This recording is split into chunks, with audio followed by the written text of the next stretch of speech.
Hello, everybody. Good afternoon, and welcome to Workshop Wednesday. And I do apologize. It looks like there is a typo on the first page there. I guess it's December 20th, huh? So I apologize on that I was a day off there. But it truly is Wednesday. You're one day closer to the holidays if you have, some people have already started the holidays. So thank you so much for being with us. I look forward to talking with everybody today and finding out and sharing more about managing outside and long-term rentals, especially as it associates with Agile Fleet and FleetCommander system. And I am going to be asking you some questions and so forth today. And when I do, I would like you to please put your answers in the chat. Because that's going to help us have a better conversation, right? So there's lots of professional fleet managers on here. I did something one way, somebody else does something another way, and there's no right or wrong answer. But making sure we have an open space where you can communicate and give each other feedback really helps, so you can get better ideas as to tips and tricks as to how you can manage your fleet. So thank you for being willing to participate. I appreciate that. Before we begin, just a reminder, Workshop Wednesday is Agile's monthly FleetCommander Knowledge Series. So our webinars are scheduled on the third Wednesday from 2 to 3 Eastern. Your feedback is needed to identify topics for next year as we're planning our Workshop Wednesdays. Again, we're here for you, so let us know what you'd like to learn more about, and we can bring that content to you. Near the end of the session, too, we always love it if you can tell us what you're interested in by scanning the QR code and letting us know how you felt the meeting went today. As a reminder, the webinar is being recorded, and a recording and copy of the slides will be available for download via SharePoint tomorrow or shortly thereafter with the holiday. And your mic will be muted during the webinar. So any questions that you want to ask, and I apologize, my computer is not showing up properly. I'm having double screen issues here. So anyway, anytime you want to ask a question, please use the chat button, and it's located at the top and near the slideshow conversation. And with that, you can also put your name in with the chat to let us know the first name of you or your organization, and then we'll know who we're chatting with. So thank you. So today's agenda is about managing outside and long-term rentals. So we're going to discuss what are outside rentals, what are some unique factors of outside rentals, some tools to effectively manage outside rentals in FleetCommander, what are long-term rentals, unique factors of long-term rentals, and some tools to effectively manage those long-term rentals as you put them in the FleetCommander system. And we're also going to do a review of the different tools for success we offer you here at Agile Fleet. So let's go ahead and get started. So we're going to start with the outside rentals. So what are outside rentals? And I would love it if you would put in the chat what you consider an outside rental in your fleet. So some of the definitions I have and some of the definitions of how I know folks using it in the past is potentially you have unique passenger requests, additional vehicles to meet peak demand, additional vehicles to meet maybe seasonal demand, depending on what type of business you're in. You might use an outside rental for a specialty vehicle type or a special project vehicle. Are there any other ways or reasons you use an outside rental? If you do have any of those, if you could please put them in the chat, I would greatly appreciate it, because that's just going to help all of us to better define what things are. So let's take a little closer look at these unique factors of the outside requests. So one reason you might be doing a outside request is because you have some unique passengers that have been asked to go along on the trip. So for example, again, depending on what kind of fleet you're used to, I'm most used to a university fleet where we were self-insured and so forth, but family could not ride in the vehicles, okay? If you're a pharmaceutical fleet and so forth, you might be able to have family in the vehicles. So this is all going to vary on the kind of fleet that you have. So please keep an open mind in that, and that will help you as we go through. So some unique passenger. Can family members ride in the vehicles? I've had lots of people try and take car seats and infants in the vehicles. We've had people try and take spouses and so forth. If they want to take their spouse on a long trip, they ended up having to use an outside rental versus one of ours because of insurance. It could also be, do you have passengers from other fleets that aren't allowed in your fleet vehicles? So often in fleet, we were with the state of Iowa and the DOT and so forth, we would like to carpool together to go to different meetings that we were all at. But with that, some folks could drive and some couldn't because of the insurance of who could ride with who. I know it sounds silly, but unfortunately that's the way it is. So good partners to make sure you touch base with would be your risk management department and insurance agents to make sure that you're doing it properly and you don't put your fleet at any additional risk. Another example too might be, do you have visitors that aren't allowed in vehicles but want to use your vehicle? So this could be, say you have auditors on campus for a 6-month period of time, or say you have a special construction project and they would like to use some of your vehicles to get in and around your facility where your fleet is, and that would help them. And it would be cheaper than them renting equipment and bringing it in and charging it back to you. So these are different scenarios that you need to kind of think through. Does anybody else have any unique passengers that they've been asked to put in vehicles? Sometimes it's fun to hear what people say. You guys are being a little quiet on me today. It's almost the holidays. So hopefully you can go ahead and keep chatting and keep thinking of those questions, okay? So let's go on.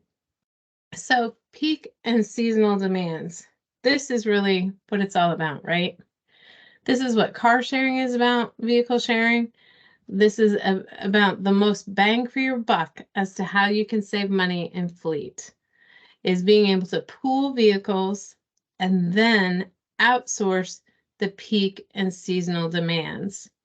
So with that, if you look at this chart, the capacity of vehicles is the orange line, and then the maximum number of vehicles out is the dark line, and then the linear is the max value. So with that, you can see where those peaks are. The data illustrates where the demand issues are. So you don't want to have 8 vehicles all the time in this scenario, because you would have 8 vehicles sitting there most every day doing nothing. So instead, you'd want to have a lower number and then outsource on those 2 days that are heavier use.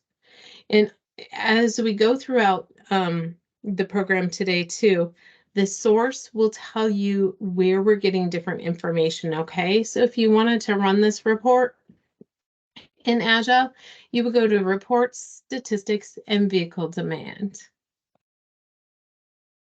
Next, let's talk a little bit more about specialty vehicles and project vehicles.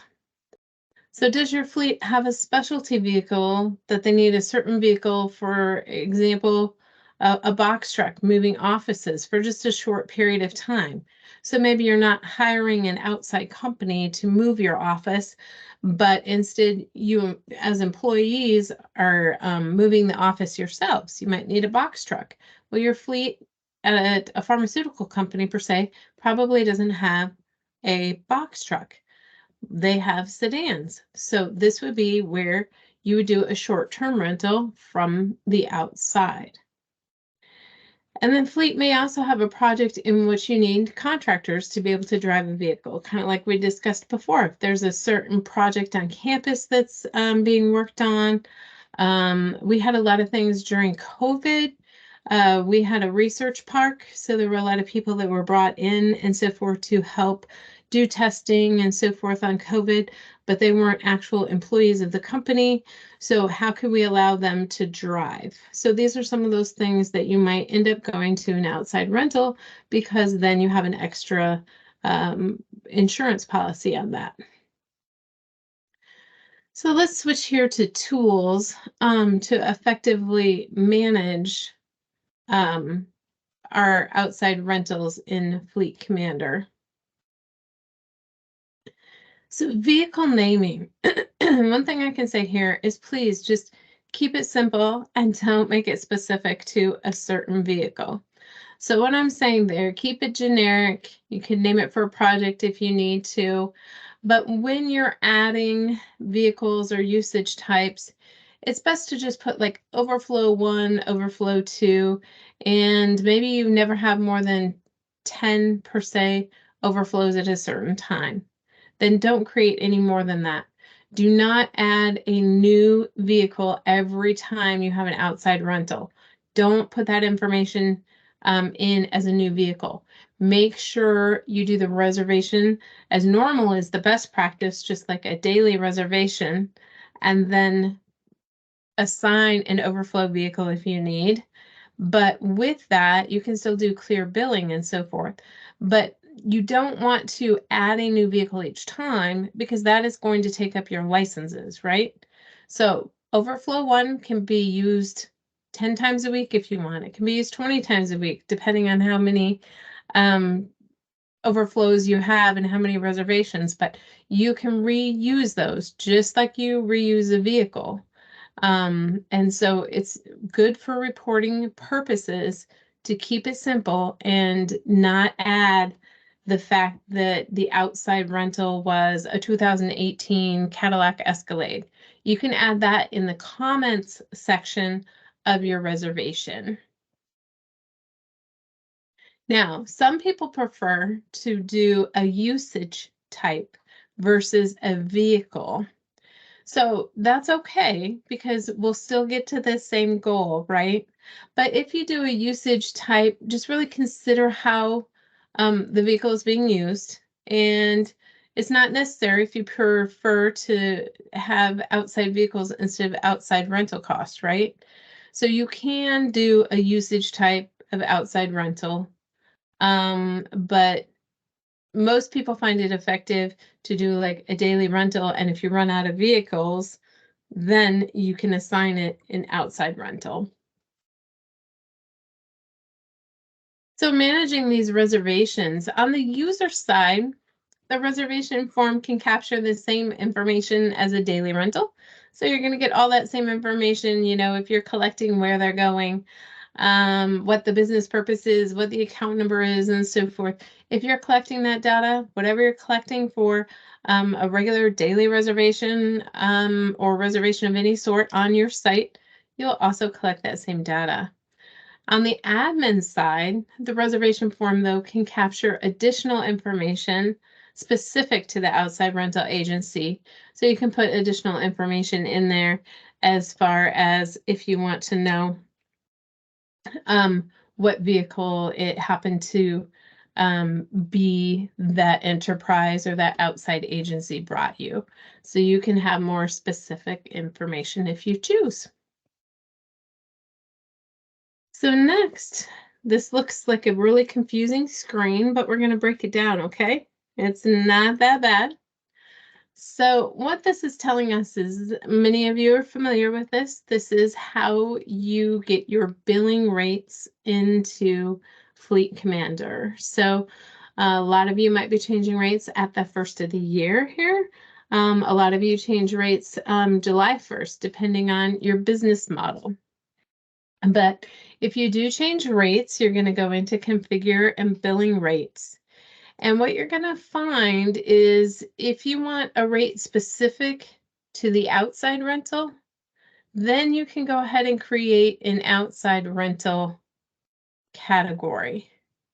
But if you want to just charge the regular rate for whatever vehicle is assigned, then you would just be using the daily rental. So what that means is somebody wants a sedan, you're out of sedans and you have nothing else to give them. So you're going to the outside to get a sedan. If that sedan costs you more, then, and you want to charge that higher rate, you would then have that built into the outside rental rate. If you want to charge them the same as they would as if you had a vehicle available, then you would just charge them the normal rate for the reservation type they requested. So it's really up to you as to how you decide to do those outside rentals. So let's take a look at monitoring these outside rentals for key business decisions, right? So we talked a lot about how you need to make sure you're looking at utilization and making sure that you have the proper utilization and not too many vehicles and so forth. Well, you also, can determine how many days overflow vehicles were used, right? So have you gone too far? Have you reduced the fleet too much? So if you would look at this example here on overflow vehicles 1, 2, 3, and 4 over a 30-day period, 28 of those days we had to get one car from an outside agency. 19 of those days, we had to get 2 cars, 2 overflows from an outside agency. We had to get on the third, we had one more that we had to get on one day from overflow, and overflow 4 was never used. So what this is telling me here is if this number is consistently high like this, that you probably want to add another sedan to your fleet because the demand is there to support it. I would add 1. I would maybe consider adding 2, but I would not add the 3rd and the 4th by any means. These would still need to be overflow because you're not getting demand for them. And as you know, vehicles that just sit cost you money, even though they aren't going down the road. And that's exactly what you don't want. You want to make sure your fleet is right-sized. So now let's take a look at what are long-term rentals. And again, I would love some audience participation here. If I can get you to put anything in the chat, I would greatly appreciate it. What I'm looking for is what do you consider a long-term reservation? Okay, so some different definitions that I know of that people have used are reservations made for a period of more than X number of days. So maybe 20 more days in a month or 30 days in a month. Do you use seasonals? So that is a somewhat long-term, but I know we had a definition of 1 to 11 months. Thank you, Sandra. So long time is over a year for you, and seasonal is 1 to 7 months. That's awesome.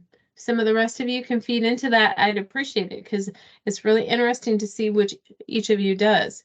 Long-term lease is more than 27 days. Thank you, Keith and Jill. Awesome. Mike is typing to us. Thank you. And while Mike is typing, so these also might be reservations for vehicles owned by departments other than fleet. It could be reservations purchased with a specific grant belonging to a specific program. So that grant can't rent a vehicle, it has to buy a vehicle, and that vehicle has to be used for that grant and that grant only. But you still need that vehicle managed with the other vehicles to make sure it's getting its maintenance done on time and so forth. All right, Mike, thank you for your answers. So Mike says short-term lease is 3 months to a year. Long-term is over a year. Sarah Dennison says it varies for us, 30 and 90 days a year. Tammy, thank you at SIU there. Long term is also over a year, and the short term is over 30 days or less than a year. So as you can tell, all of you have a different scenario of what long-term reservations are, right? So I can't teach you one exact way to do it in the FleetCommander system and to set it up. But what I can show you is different flexibility as to how you can set that up. And to know that, you know, all of you are clients and you all do these different ways.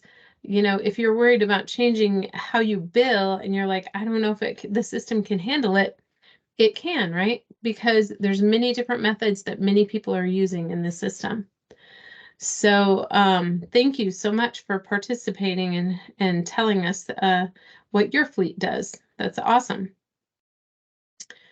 So what are some of the more in-depth, unique factors of these long-term reservations? So I think one of the interesting, unique factors on long-term rentals when I look at different fleets and visit different fleets is that vehicle ownership. So does the fleet own the vehicle, or does the department own the vehicle? Or does an outside entity own the vehicle, right? So there's many different ways, like who owns that vehicle? And if specific departments own their vehicles and so forth, are they required to do the same rules as the fleet vehicles? Is there a defined period of time that makes a long-term vehicle long-term? What does the fleet policy say about long-term vehicles? Does the fleet policy let you have long-term vehicles? And then grant funding, again, like we discussed, if you're at a university, which some of you are, grant funding can really affect how you do some of the policies and procedures and so forth on certain vehicles, because if a grant has a vehicle tied to it, that vehicle can only be used for that grant. So you have some unique things to work around there, you know, so you can't assign that vehicle to anybody else except who's on that grant and so forth. So these are just some ideas of what all you need to consider when you are talking about long term. Another one too is fuel, right? I am utterly amazed, and I think all of you are amazing when I come visit you on fuel, because there's so many different ways that it's done. So fuel can be done many ways. Most common is a price per mile, right? You're going to assign them a price per mile, and it might include, it would include fuel, or you might do a separate price per mile that is strictly for the fuel. You might charge back exact price of the fuel. So whatever transactions were done at the pump or on a credit card for that particular vehicle, you might just be billing that back on the long-term rental to your customer or client. Then there's exact price plus markup. So you want to, they have $150 in WEX fuel that they've put in their vehicle on a WEX card, and you're going to bill that back. If you do a markup, you might want to bill them $160 back. So that'd be an exact price plus markup. And then another one is you might just give them a dollar amount that you charge per the month, and everything's included. Or everything's included till a certain number of miles. And then after that, the mileage kicks in. So there's so many ways, again, that you can determine that. So again, in the chat, do any of you have other ways that you bill out for the fuel in your long-term rentals? Or which method do you use? Do you use exact price, price per mile? What methods are you using? If you would drop that in the chat. So again, thank you, Sandra. Good job. So they do exact price. It's a good option. Exact price again from Sarah. Good option. We got 2 exact prices. Anybody doing a markup at all? Exact. Awesome. There you go. And then SIU does a markup. Thank you, Tammy. I'd love to do a markup.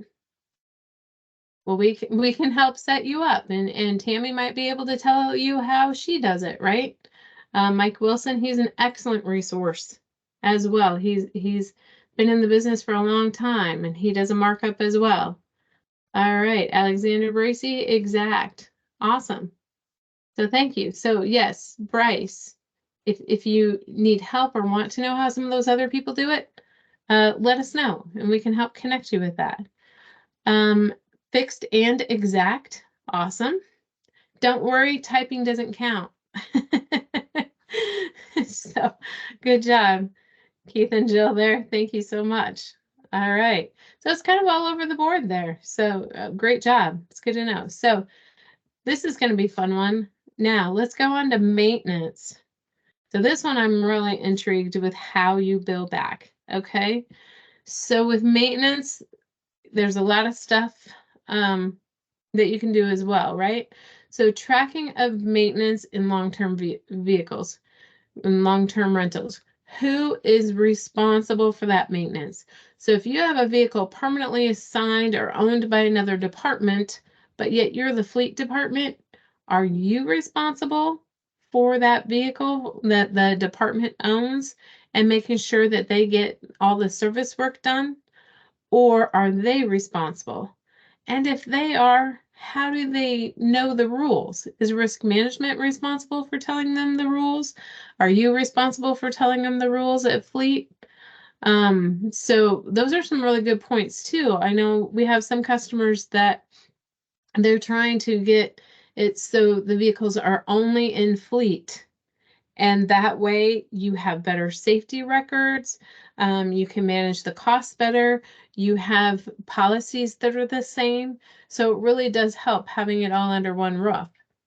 So, is the fleet department responsible for the charges? It depends on what your billing model is. If fleet's responsible for the charges or if you bill that back to your customer, right? Does the department pay for maintenance? And if they do, again, do you put any markup on your maintenance? Do you, do an automatic markup of your parts in our work order system and so forth? And then also, what do you do for insourcing and outsourcing? So insourcing and outsourcing, we can handle all of that in maintenance, and these are multiple different ways that people do it. But again, there's so many different ways you can do it. You just have to find what works best for you. And then just knowing that comfort level that many people bill it different ways. So just ask us, whatever it is, write it out how you see it working, and we can help you build that, right? So Alexander says both the fleet department and the department. Okay, wonderful. And Tammy's typing to us. So we'll see. Oh, Sarah, department-owned vehicles are responsible for maintenance charges, and we use markups. And leased vehicles in our fleet, we're responsible for the charges. That's awesome, Sarah. That is what I'm familiar with when I did it. And Mike and Tammy are typing away. I'll share their comments in a little bit.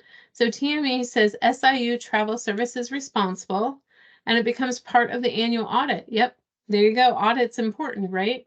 So all maintenance needs to be done on all plated vehicles. So departments are responsible for following their guidelines on repair. And again, in making sure that people know those guidelines, if you get them in Agile and have them sign off on policies, that's a good thing too. And Mike Wilson, University of Iowa. So we include maintenance in the monthly lease. We mark up parts 10% and sublets 10%. Awesome. Thank you for sharing, Mike. I appreciate that.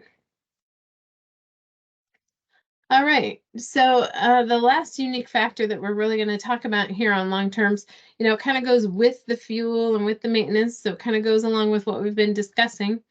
But billing, like how are you billing everything all together if you have a long-term rental?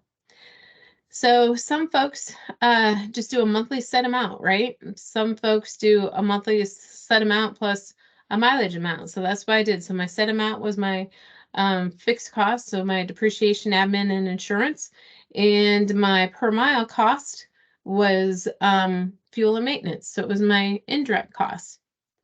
You might have a monthly set amount plus the actual cost of fuel. You might have a monthly set amount plus fuel and maintenance. You might have just fuel and maintenance if you don't have to bill for the depreciation of the vehicle if vehicles are bought centrally. But it is important when you're billing that you're able to reconcile billing to grants, etc. So make sure your billing algorithm is set to be able to follow and make sure. I always say, I have a little bit of a banking background before Fleet. I was in banking for 10 years. You have to be able to tell the auditor what you did.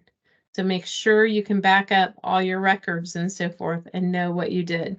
And again, some might be no charges at all, right? So some people don't have to bill back for any of the fuel. It's just paid or rental is just paid centrally. So what are some tools in the system to effectively manage these long-term rentals in FleetCommander?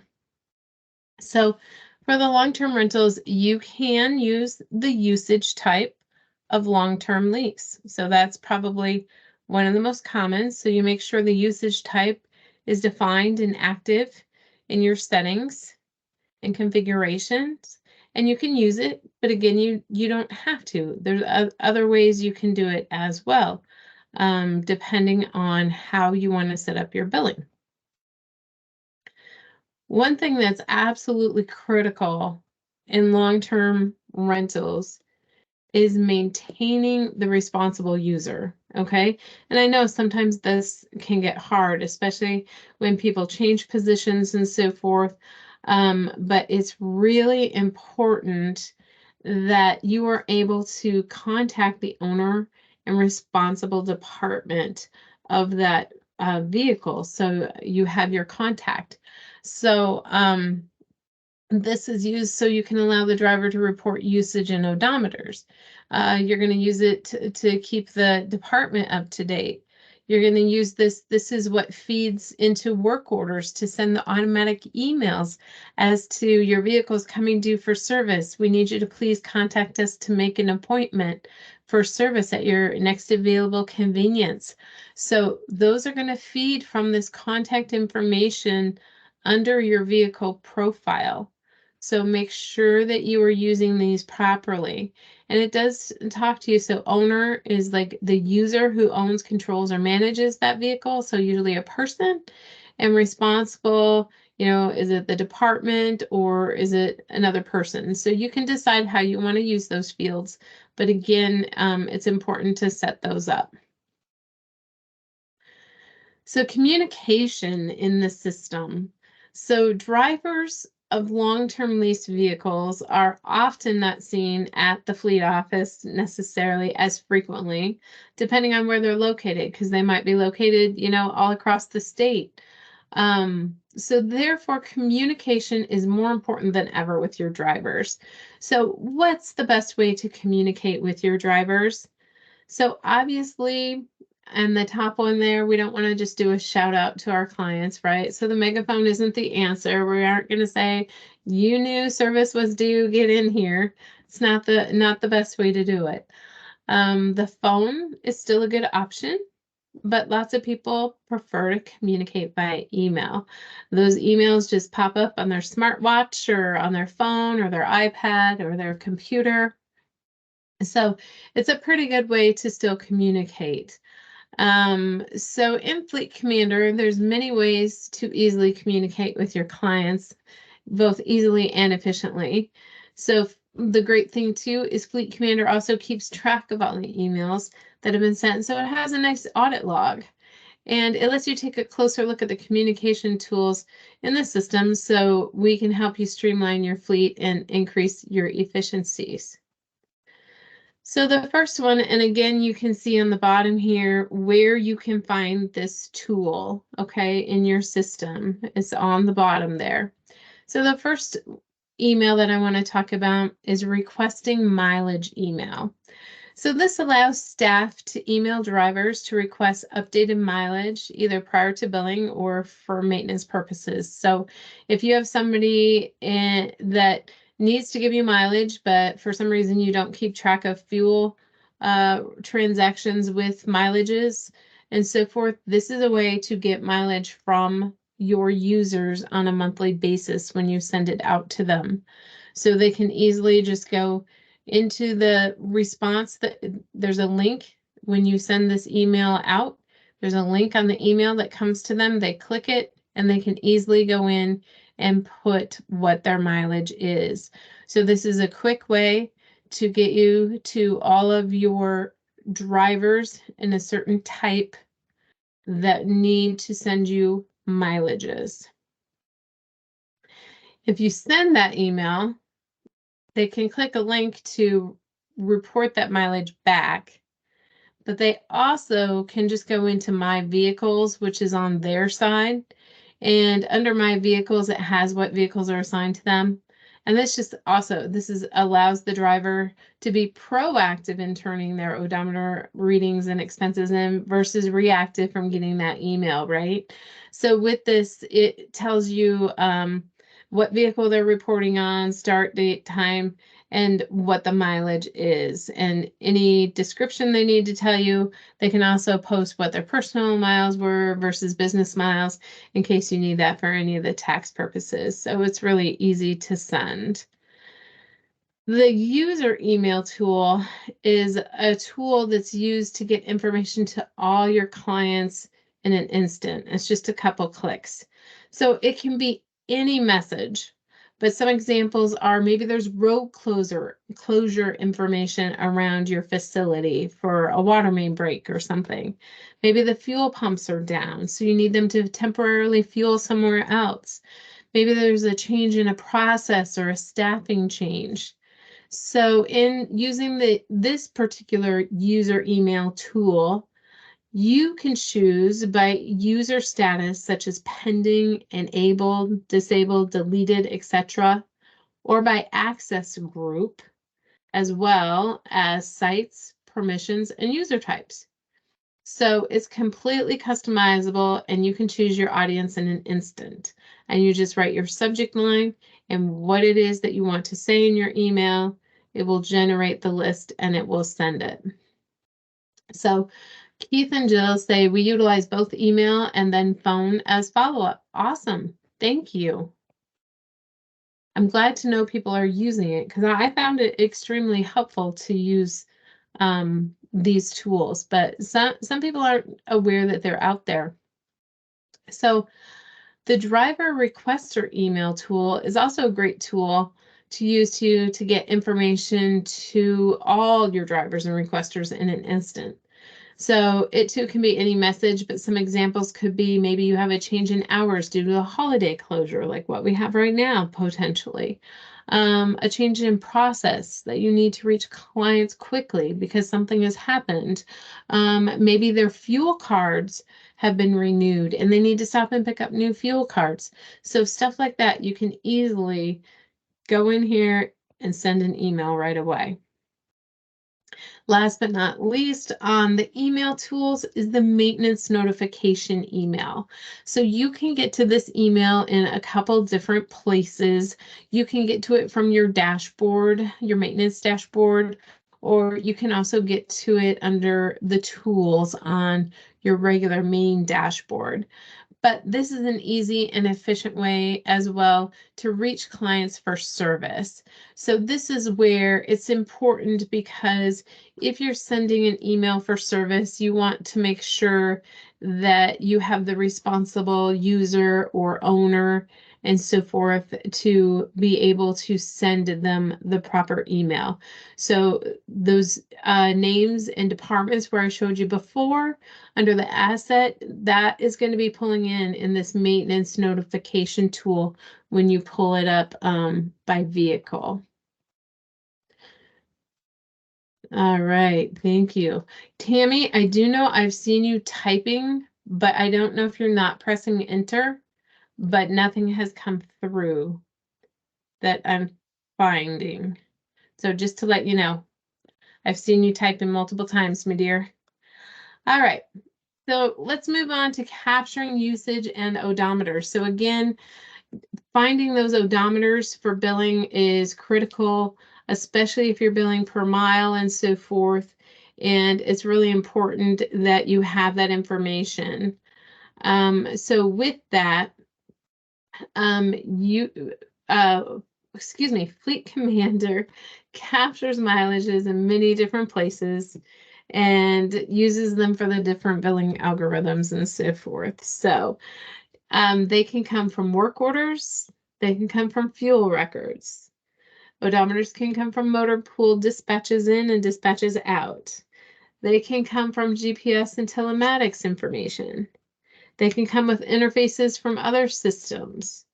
And they can come from FleetCommander My Vehicle interface where people are going in and providing the mileage for you if they don't have a fuel card or one of those other methods. So there's a lot of different places that you can capture odometer miles, but it's really important that you have those odometer miles, right? So you're getting proper maintenance and proper billing. So thank you, Tammy. So I'm going to read what Tammy wrote for us. So it's back. So SIU monthly rate includes maintenance, excludes fluids, gives you 1,200 miles is included, and once they go over 1,200, billed excessive mileage of 10 cents per mile. So looking forward to using all the tools Agile has to offer in the near future. So many options to make my job as the fleet manager more efficient. Sorry, listening and thinking. You are all good. And like I said, this is what it's all about, right?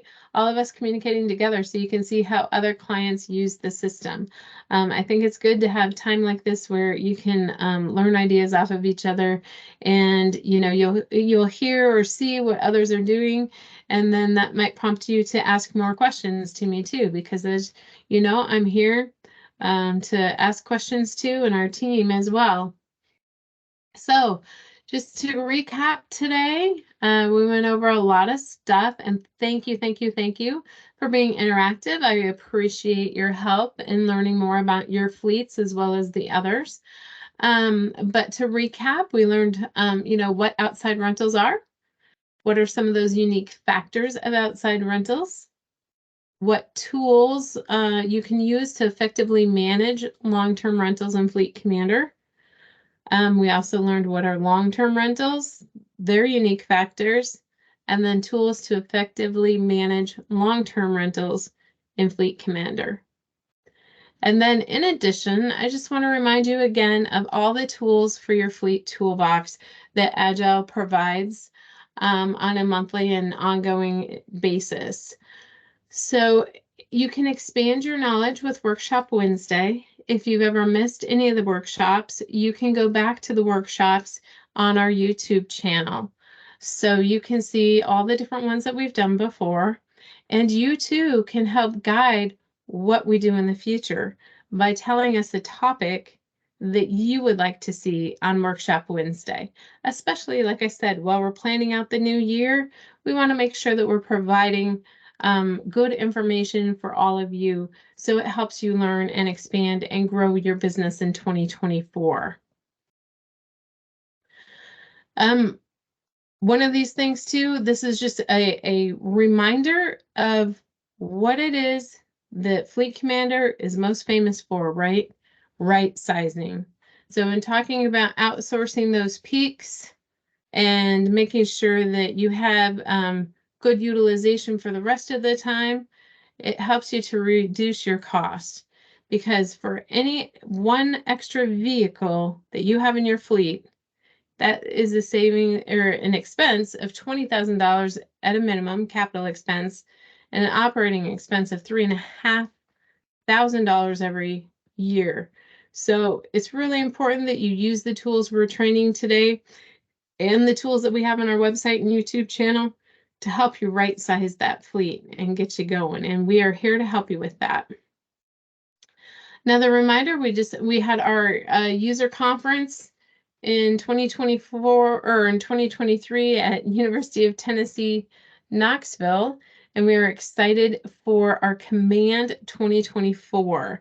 That is going to be the new name of our user conference, and we don't have the exact location, but hopefully we will have it at the end of January here.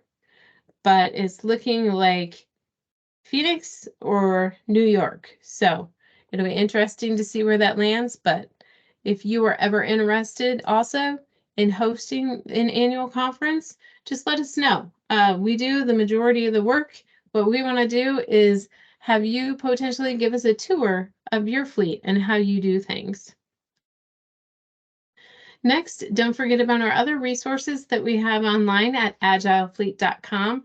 Our marketing team this last year has done a wonderful job redoing our website, and they have a lot of new tools and so forth. Anna and Mike are amazing at redoing all the information that's there. There's lots of new, case studies and white papers and so forth. There's a fleet management blog. Again, we have our workshop Wednesday, and we have higher ed workshops.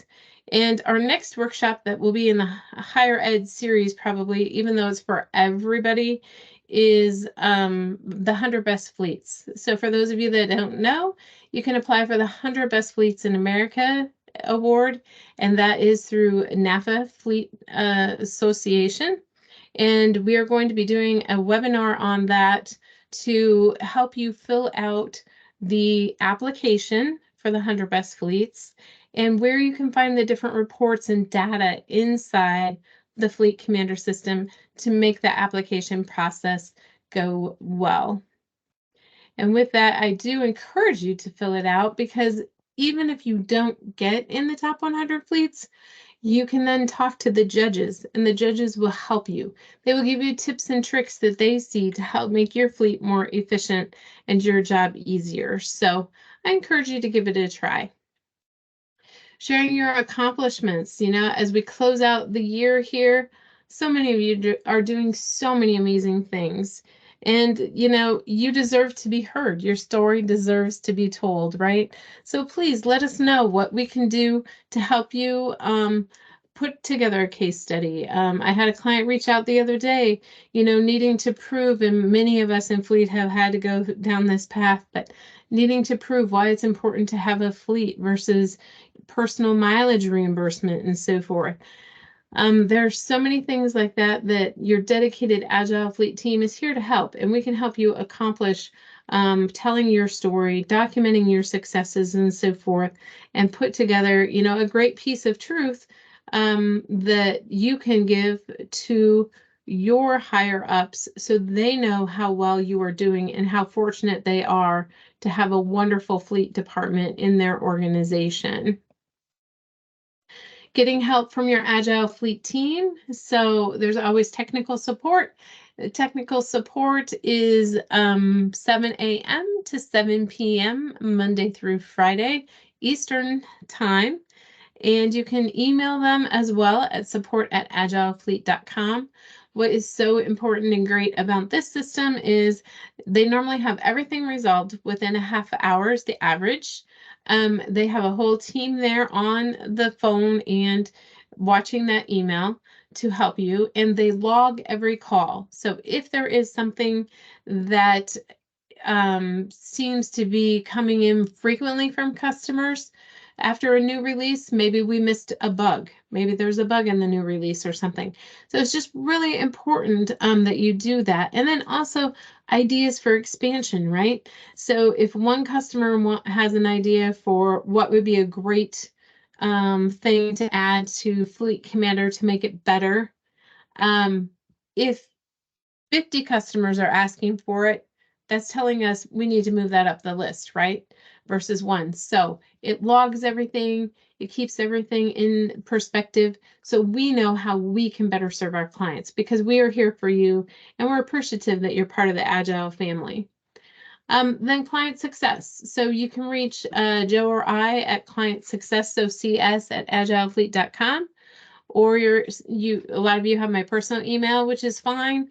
And you can also reach me at my extension 512. So again, help us make Workshop Wednesday better. If you have your camera beside you on your phone, feel free to snap a picture of the QR code real quick. And if you do that, it's going to ask you just a couple quick questions, but it will also give you a chance to provide feedback of what you would like to learn in the future if there's a certain topic. Again, you also still have a couple minutes to put it in the chat if you would like. You guys have been doing good with that. Thank you very much. But please feel free to take a quick picture of that and let us know how we're doing, because our success is your success, right? We want to make sure that you have all the tools you need to make your job easier and more efficient. Are there any questions? Anybody have any questions that they would like to ask in the chat? I will give you just a couple minutes if you have any questions. And by the way, Tammy, I love your emoji. I absolutely love it. That's so cute.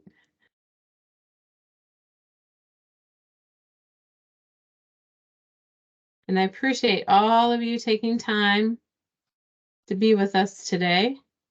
And I'm not seeing any questions. So with that, I would say thank you. You're welcome, Sarah. Thank you. Thank you so much for being here today. I wish you all happy and healthy and safe holidays. Many of you will be traveling and so forth. Thank you, Jim. You are very welcome. Thanks for being here. And thank you again for being wonderful clients in 2023. We look forward to 2024 with you. But for now, I hope you all get to take a great break for hopefully a week or so and just spend time with your loved ones and so forth. And then we'll go back at it next year. So thank you. I'm glad it was informative. Alex, thanks for being with us. Thank you, Chris. Keith and Jill, thank you so much as well. We appreciate you. Thank you for being a part of our family, and happy holidays. And we will see you in January. Bye-bye.